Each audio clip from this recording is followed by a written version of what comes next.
Hi, Cody here, and I would like to show you how to make a French press brewed coffee. French press seems a little foreign. It is French. Here is your typical French press. It's a glass beaker with a plunger that has a metal screen, and the coffee grounds are just going to soak in there, and we're going to press them to the bottom and pour out hot coffee. Simple as that. You're going to need a few items for this. You're going to need a French press. You're also going to need a hot water source, a tea kettle. Electric tea kettle at home is one of the best things to use. And then you're going to need fresh ground coffee beans. You're going to want your grind to be coarse on these. If you're using a burr grinder, your setting might say percolator or something like that. If you're using a blade grinder, it's going to be really gentle grinding. And making sure that your water temperature should be just off of a boil.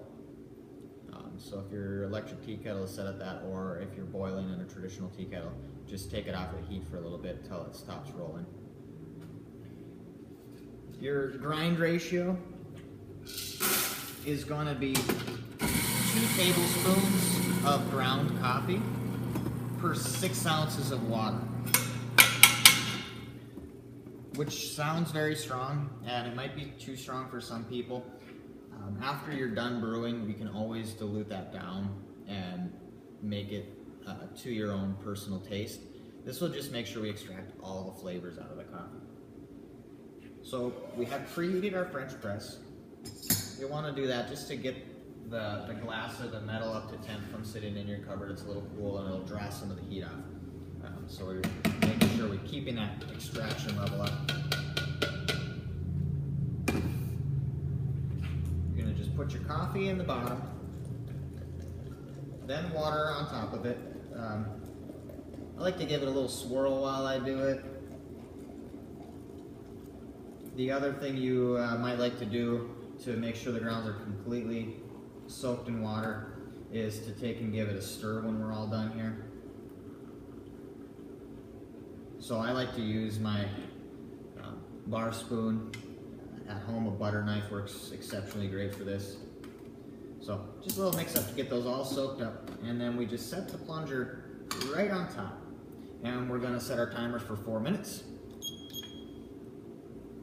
And when that timer goes off, we're going to simply press the plunger down. I do have a press that just finished brewing right here. When you're pressing this plunger down, nice and gentle is the key. Just a little more than the weight of your hand is enough to press it down. If you're pressing too fast, you're not going to be able to get the pressure, and as the grounds are being forced to the bottom, some pressure is occurring and aerating the coffee a little bit. And that's really the key to the exceptional coffee. So, it comes out nice and dark. This is our dark roast. This is Sumatra. It's a single origin coffee. It is roasted here in North Dakota. It is organic, fair trade. The single origin is very important as it is going to leave the lowest amount of impurities, making sure that you have the healthiest, tastiest cup of coffee possible. Join us for the next edition of Coffee with Cody.